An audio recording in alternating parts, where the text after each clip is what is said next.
I am afflicted with terminal fandom, and because of this, I've decided I'm going to wipe the slate clean with the Eagles.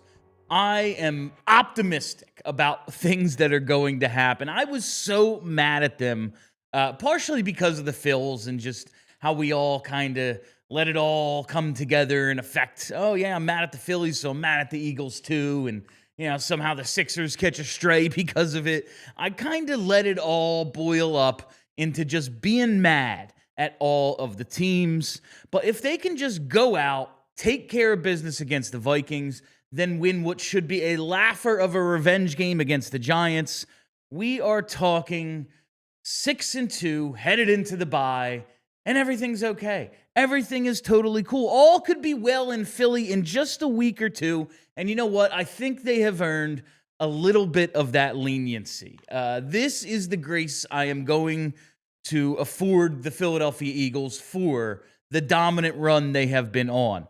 They have lost consecutive games for the first time since January of 2024. It might not be the end of the world. So I am going to give them, especially the offense, this grace period.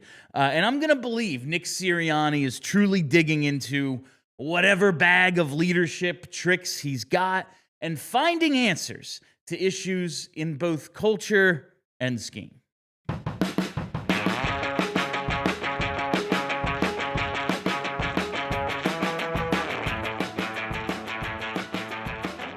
Hey, everybody, how you doing? Well, that's good. Welcome to Philadelphia, presented by our friends at Bet Parks. My name is Bill Matz. I'm your director of fun and games for the afternoon. We are here live in the Xfinity Lounge. My producer today, the host of the PHLY Phillies show, it is Tyler Zulli. What's going on today, Tyler? Man, the Flyers win one game and you're right back on it, huh? You know what? I do believe there could have been, maybe the Flyers slammed the brakes on a city that was spiraling, a host who may have been spiraling, and maybe it really just was one single Flyers win made everything okay in my life. But, man, if we can't give the Eagles two bad games after not losing two in a row since the end of the 2023 season, I'd be, if I were them, like, what do we got to do? Win the Super Bowl every year, and yes, you do need to win the Super Bowl every year. However, I realize that's unrealistic. I do think they can get some stuff together, but that brings me to headlines today, Tyler. You know how messed up things are here with the Philadelphia Eagles? We don't know if it's J.J. McCarthy or Carson Wentz yet, and I feel like a potential Carson Wentz matchup should be a bigger talking point than it's been. It just hasn't been on my mind at all. I haven't really heard it brought up. I know it wouldn't be his first game against the Eagles. He played and started for Washington back in, 2022. Eagles win 24-8. Washington's first points of the game were a safety taken by Boston Scott. I get it's not the huge deal it would have been, but it is still Hurts v. Wentz, the guy who supplanted the other guy. I feel like it would be a little bit of a big deal here, but we are so focused on all of the Eagles' problems that it's I don't even care about Carson Wentz, who was the talking point in this city for 5 straight years. Yeah, it was Wentz, Simmons, everybody else. Gee, No, you wonder why we're mad. You wonder why we're mad all the time. It's oh yeah, Carson Wentz, he's going to take us to the promised land. He tore his ACL and he was never the same. How about that? Oh, now he's out. We fired the coach and he's still out. Oh, that's something. Oh, Ben, man, we tagged for you. Want first overall. Oh, you can't shoot. You won't. You can, but you won't. Oh, that's cool. It's Hey, just, shoot with the wrong hand? yeah, like you're sure you're left-handed though? It's like freaking Doug Funny. And Patty had to teach him like, hey man, stand this way. You bat left-handed. But he never learned, and that's why I'm pretty sure he's out of the league now. But you'll wonder why we're mad. Like you just think about these things. But I just see like it's probably been announced since like I last look at ESPN.com or something because it is Wednesday. They probably practiced today. I assume they would have to have a starter. But like it could very well be Carson Wentz on Sunday, and it's not even like a thing because we have too many of our own problems. Speaking of our own problems, Tyler, when you see Yamamoto go 9, 1-run ball, do you think, yeah, the Dodgers are a super team, caps off, or, we tagged him for 3, got him out in the 4th, and just couldn't do anything with the 3 other games, just couldn't hit a lick? I talked about this a little bit on the show today, and I watched the way that the Dodgers have dominated the Brewers, and it's basically the same script that they've used to dominate the Phillies, which was elite-level starting pitching and use as many innings that don't include like 4 guys out of the bullpen. Yeah. And they've done it to a success level that probably is not only going to get them to a World Series, might win them a World Series. And so tip of the cap to them for doing that.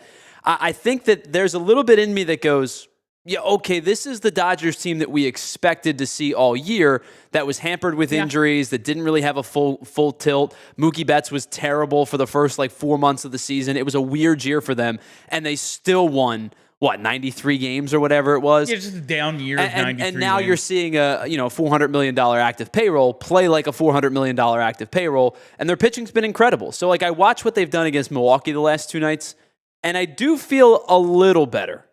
There's no moral victories, but I do feel a little bit better that it just seems that this is what they're going to do to everybody.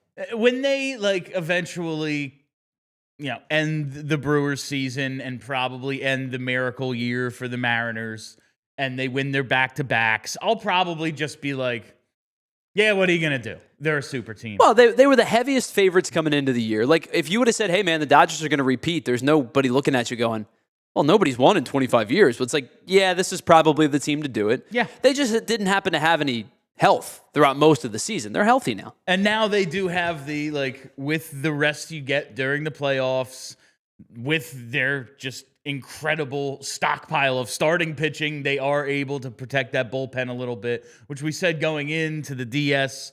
Like, okay, if they have the one weakness, this is where we can get to them. And it's like, what if we never show it to you? What if we never show it to you? But at this point right now, I'm still mad at the Phillies. I am not in accepting Dodgers are awesome mode. I'm still just mad at the freaking Phillies. I'm sure I'll get over it. I'm sure I will come to my senses and realize, yeah, man, super team. What are you going to do?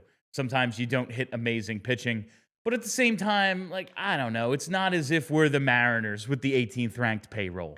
We should be a little more competitive than 4 games in which you hit in one of them. I just feel like maybe a little bit better. And then, yeah, you see the Dodgers. Gee, it's just, you see the Ohtani glass now, the sub-1 whip, by far the highest of those 3.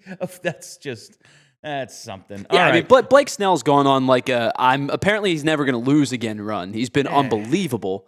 And then you look at Yamamoto, who back-to-back nights, gave up a run in the first inning and then settles in. Yeah, what are you going to do? Or 2 out of 3, I guess I should say. All right, something that does bring me a considerable amount of joy, though. The New York Rangers have been shut out in their first 3 home games of the season. I saw this Molly Walker tweet, and I saw a few others, but the Blue Shirts become the first team since the 30-31 Montreal Maroons to open the season with 3 consecutive shutout losses at home. Now, the Rangers are 2-3 to start the season, but it's just hilarious the way this has gone. Opening night, they lose at Madison Square Garden 3-0 to the Penguins, who are like a tank team. Then they win their next 2 on the road, 4-0 at Buffalo. That shouldn't even count. Buffalo's a joke. 6-1 at Pittsburgh. And then they come back home. Okay, we've won 2 in a row, have opening night behind us. No, they've lost 1-0 and 2-0 to the Caps and Oilers. It gives me great joy because I like when teams in the division suffer. It's very funny to see Rangers fans upset. The fact that they can't perform in the world's most famous train station is really something to me. But I will say, I do look at it and go, on the other hand, this is another Metro Division team now in the running for Gavin McKenna.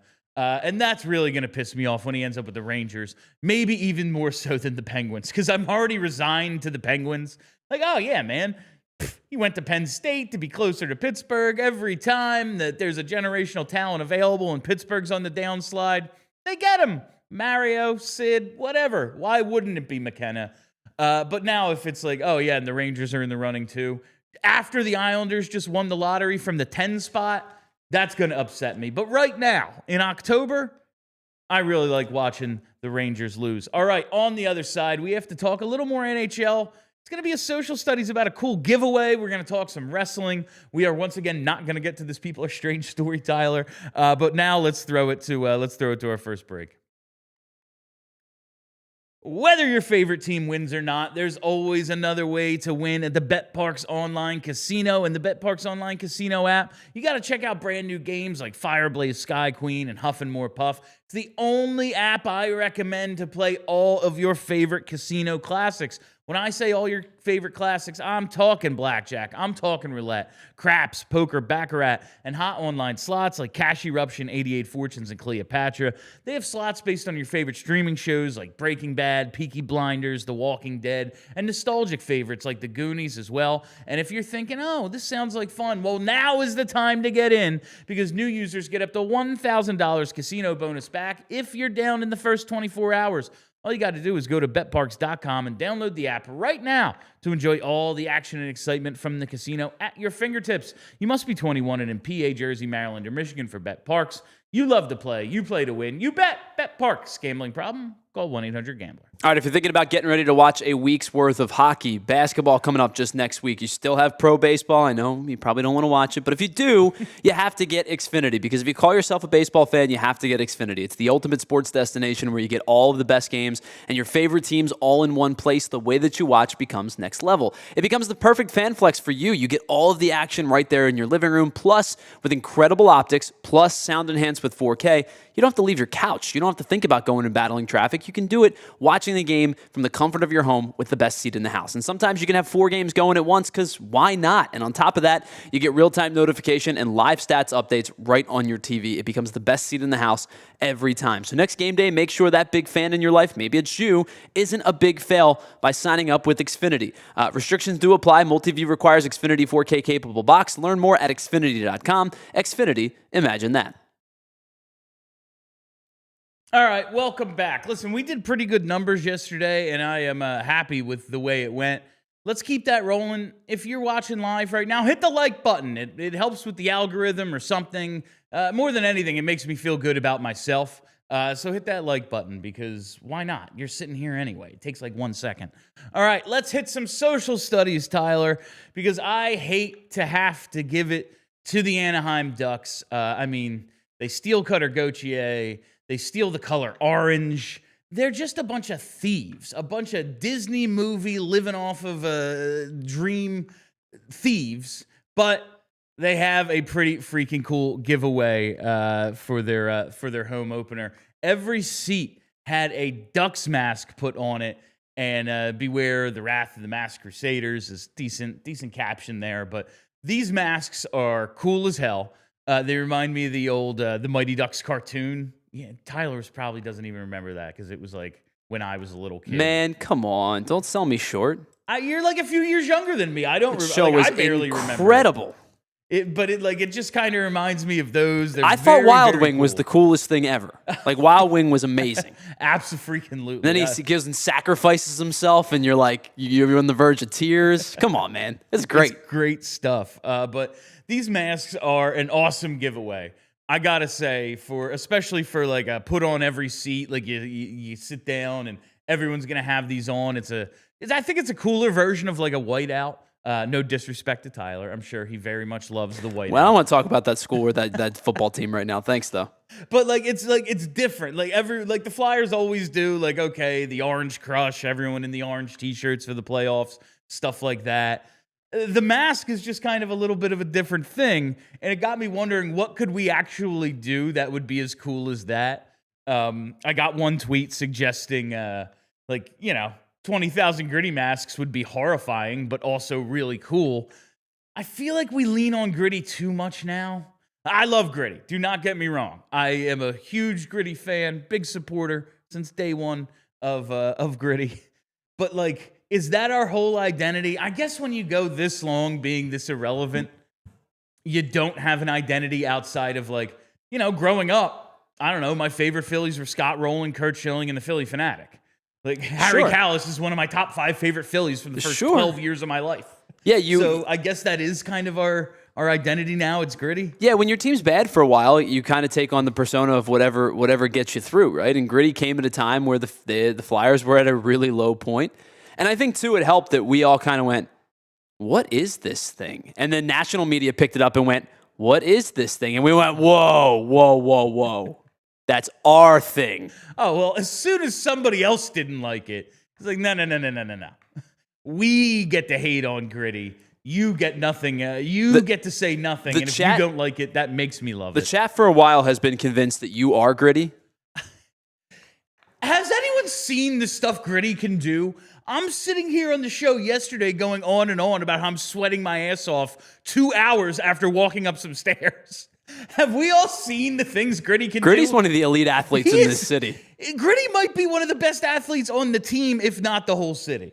Like that dude, whoever, and I do like to suspend my disbelief and be like, that's not a man in a costume. That is a creature. And I do somewhat believe that about the Philly Fanatic. But like, I wish, honestly, that would be a dream job. To be a mascot would really be a dream job. But I'm fine with that rumor being out there. Charlie is Dr. Evil Gritty, and I am just Gritty. I think that would be really fun. But if you have any good ideas for a giveaway, hit us up in the chat here or hit me up at Philadelphia PHLY on Twitter or just Philadelphia on Blue Sky. I'm going to talk about this at 4 today because it's going to annoy Charlie. Like, well, it's hockey season. We're talking about giveaways. Yes. Yeah, I'm going to do that to push his buttons today because why not? We have 5 hours a week together. You got to annoy him sometimes. But this giveaway, very, very decent, the duck masks. All right, let's go to, let's talk a little bit more Eagles before this next break. I said at the top, I'm giving the Eagles the grace of these 2 weeks. Get it together, hit the bye. Everything will be okay, 6-2. Beat J.J. McCarthy or Carson Wentz. Beat the Giants in a game that you should be embarrassed is if it's within 2 scores after they just showed you up on prime time. Go to the bye with it. It's all good. But really, I'm talking about the offense because I think the offense is fixable because the offense isn't a personnel problem. You have all the players you need on offense. Now, do a lot of them need to be better or at least healthier? Yeah, that would be nice. But it's a thing you can do.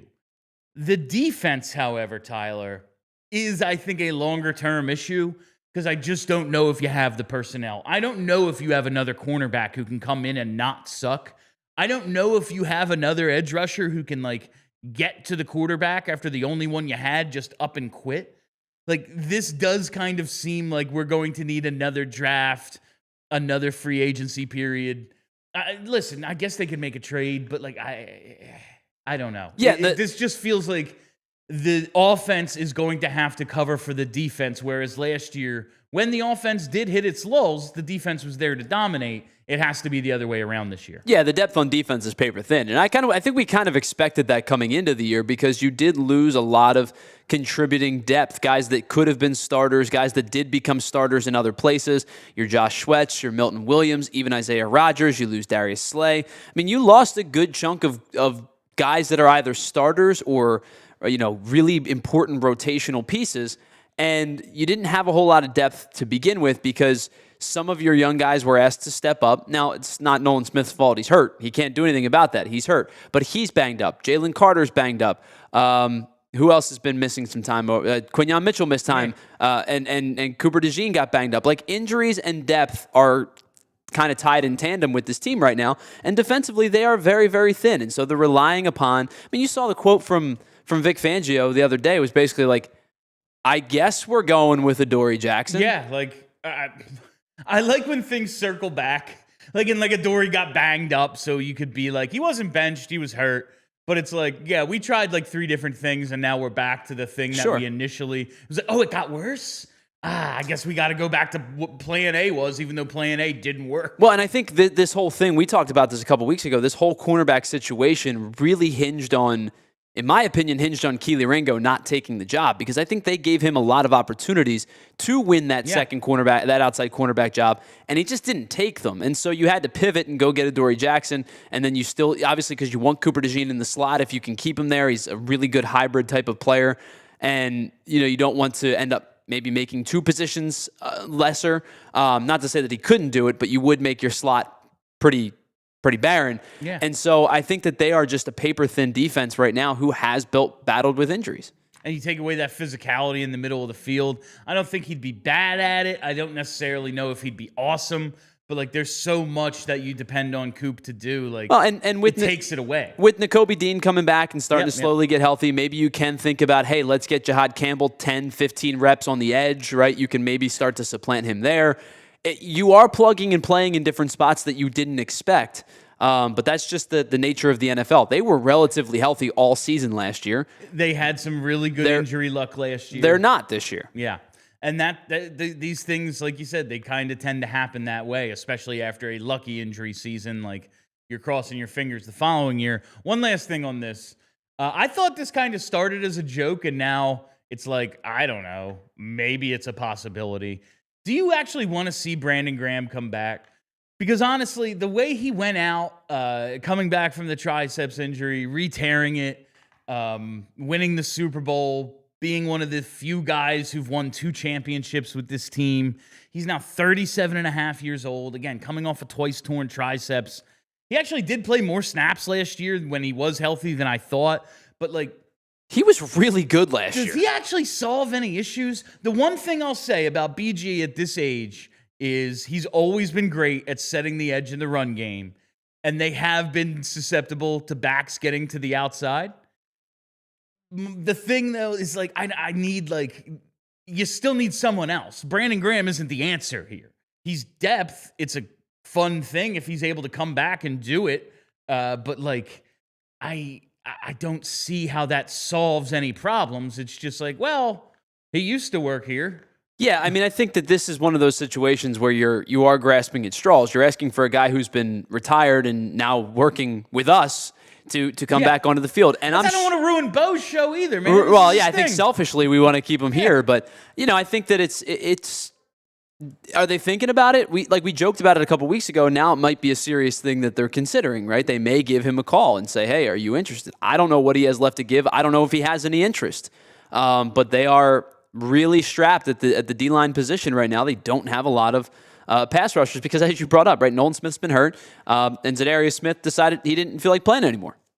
One thing I can attest to with BG, we know his cardio is top notch, because he's hitting these 7 flights of steps like it's absolutely no freaking problem. The rest of us all might take heart attacks. All right, me specifically. All right, I still want to talk a little wrestling, and I have an on this date on the other side, but I got to tell you about our friends at Rothman. Whether it's a sore knee, stiff shoulder, or nagging back pain, Rothman Orthopedics is here to help you get back to the life you love. Their team of specialists treats all kinds of orthopedic issues, from everyday strains to long-term joint pain, with care that's efficient, effective, and close to home. So don't let pain keep you sidelined. Schedule an appointment today at rothmanortho.com/PHLY. Rothman Orthopedics, your mobility, our mission. Sometimes ad reads kind of sell themselves, and let's talk to you about Crooked Tea, which is brought to you by our friends, our good friend BG, who may or may not strap it back up soon, because we don't know. We don't know what's about to happen. But y'all remember when BG strip sacked the GOAT, right, for the Philly Super Bowl ever, right? You know that? Well, now BG is bringing up his Crooked Tea strip sack pack so you can savor the flavor. Well, what is the strip sack pack? It's big, it's heavy, it's juicy. It's the kind of pack that you want to show off because you already know it's got 0 sugar and all the flavor, and it's packed with 24 cans and collectible trading cards by Jordan Spector, some of which or even signed by BG himself, every case is incredible. From the fridge to the tailgate, this is the one sack that you're going to be proud to display. So grab yours today at a store near you or go on to GoPuff. And for our guy BG, you can send a shout out to Philly Bars carrying Crooked T. Thanks for some of the love like Sport and Social in Allentown, Garage Fishtown, City Tap in Logan Square, Wicket Wolf in Chestnut. Go check them out for game day or for a night out and tell them that we here at PHOI sent you. All right, welcome back. When this show first started, I pitched like the idea of doing more wrestling topics. We haven't gotten to it. It's been kind of busy. Eagles, Phillies playoffs, now hockey starting. But as some of this stuff has winded down or completely ended, I want to talk a little wrestling because I got a chance to watch, and I talked about this when they announced it, and it was the day Tyler wasn't here, and he's a huge Jeff Hardy fan. But I got a chance to watch the Hardy Boyz versus the Dudley Boyz tables match at Sunday's Bound for Glory pay-per-view. They're with the Total Nonstop Action promotion now. And it was, the four guys in the screen there, Devon and Bubba Ray Dudley, Matt and Jeff Hardy. Jeff is the youngest at 48. The rest are all in their 50s. And I really, really did dig it, though, because it was very much a story. They weren't trying to pretend they could still do the stuff they did 25 years ago. Although, yes, Jeff Hardy, 48, still alive and still swan diving off ladders. Shorted one. I thought he cracked the back of his head on the bottom rung. Neither here nor there. Other than that, because Jeff's absolutely insane, and all long-term, even lapsed fans know that, it was just very much more about these dudes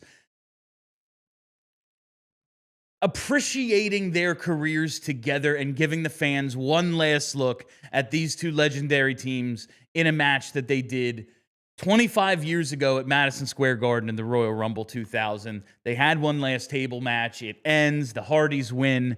And at the very end, very emotional moment, the Dudleys take off their boots as if to retire, a la Tim Riggins in Friday Night Lights, and leave them in the ring with the Hardys. It was a very, very cool moment. Highly recommend to anyone who just really likes pro wrestling out there or grew up with these guys and want to see them one last time. I saw you you looked up the match. Did you get a chance to watch it, Tyler? Yeah, I mean, it wasn't good. I'm not going to pretend like it wasn't was. We've seen these guys kill each other so many times over the last 30 years. It's like, yeah, but it was just one last look and the story of, you're going to end my career. Let's do it. Yeah, I mean, you've got a couple of tag teams that, I mean, you're talking 25 years ago we're going at it, right? In the late 90s, early 2000s, these guys started. And I think like they provided you entertainment for the 2.5 decades. And I've told you this before. Jeff Hardy is my all-time favorite wrestler. I know he's had some out-of-the-ring issues, and I'm not going to discredit them. But it's wrestling, man. In terms of in the ring and the stuff that he did, he was my all-time favorite wrestler. I just like grew up idolizing the dude and knowing I'm never going to be able to do any of this. But the stuff that he did in the ring was so cool to me. He was like the high flyer, the guy that just took chances, never really kind of backed down from an opportunity. You know, the swanton off the double ladder and things like that. That they'll always hold a special place in my heart. And I've told you this story before. Like, there was a Night of Champions in Philly probably about, 15 years ago now. And it was he and CM Punk for the championship. And when he won, I jumped out of I was elated. And everybody in my section, I guess, was rooting for CM Punk. Because they were like, what are you doing? Yeah, I'm like, CM Punk's my guy just won the title. Yeah, he's always been really big here. But that's a can't-lose situation. Jeff Hardy, CM Punk, like, come on. I almost positive I was there for that. I was like in college at the time. All right, one more thing before we wrap up today, and it was on this date, October 15th, 2008. Cole Hamels goes 7 innings, strikes out 5, allows only 1 to earn his second win of the NLCS and lock up NLCS MVP as the Phillies punched their ticket to the World Series for the first time since 1993. They wouldn't find out who their opponent would be for 4 more days. But I want to talk about that NLCS MVP for a minute. Manny hit 588. Manny Ramirez hit 588, put up an OPS near 1750, which I didn't know the scale went that high. He had 2 homers, 2 doubles, 7 RBI, and 7 walks in 5 games. and the Phils still somehow cruised in 5. Like, that guy, I thought he finished 4th in NL MVP voting, and he only played 53 games in the regular season for the Dodgers. I thought he should have won it, and 4th makes no sense to me. Like, either he's first on your ballot because he came in and hit almost 400 and was amazing. 53 RBI, 53 games. It was nuts. Or he didn't play enough games that he's not on your ballot at all. Like, giving him a second or third place vote made no sense to me. But the fact that he didn't get a vote in the NLCS MVP either is freaking nuts. So I looked it up. Only 3 times has a loser, the player on the losing team won the LCS MVP. 82 AL and 86-87 back-to-back NLCS. Mike Scott of Houston and Jeffrey Leonard of the Giants. It's only happened 1 time in the World Series. 1955, the award started. Bobby Richardson won it for the Yankees in 1960. The 1960 World Series, nuts. I wanted to go more into it, but we're already over time. It's happened 1 time in the Super Bowl.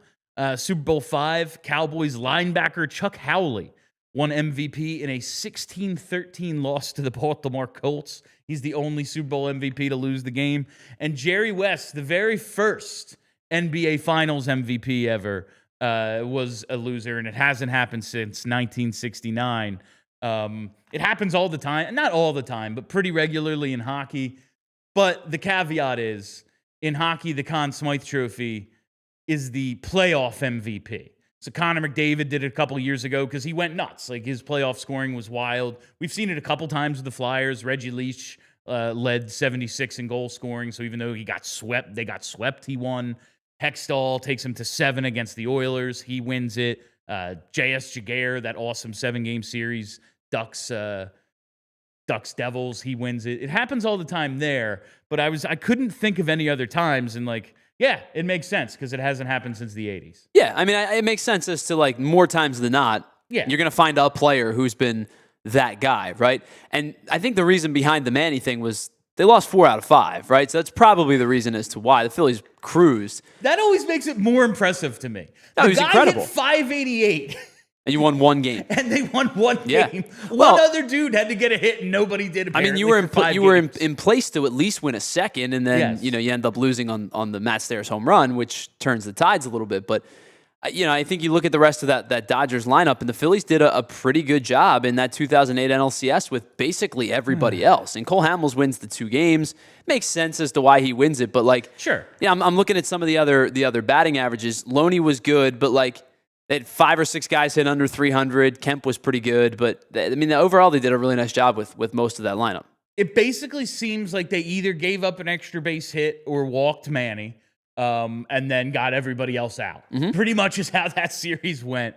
But on this day in 2008, Cole Hamels locked up NLCS MVP. Phillies punched their ticket to go on to eventually win the World Series, but they locked up the NL on this date. And that is all the time we have for you on Philadelphia today. Thank you all for listening. Thanks for hanging out. If you haven't already, hit that subscribe button. Follow us right here on YouTube. Set that reminder bell so you know whenever we go live. And give me a like. Hit the like button. Give me more likes. I need them. Follow me on Twitter at PhiladelphiaPHLY, and follow the podcast wherever you get those. Just search Philadelphia. That'll do it for us. I am Bill Matz. Thank you very much to Tyler for producing. Be excellent to each other. We all silly like the mayor.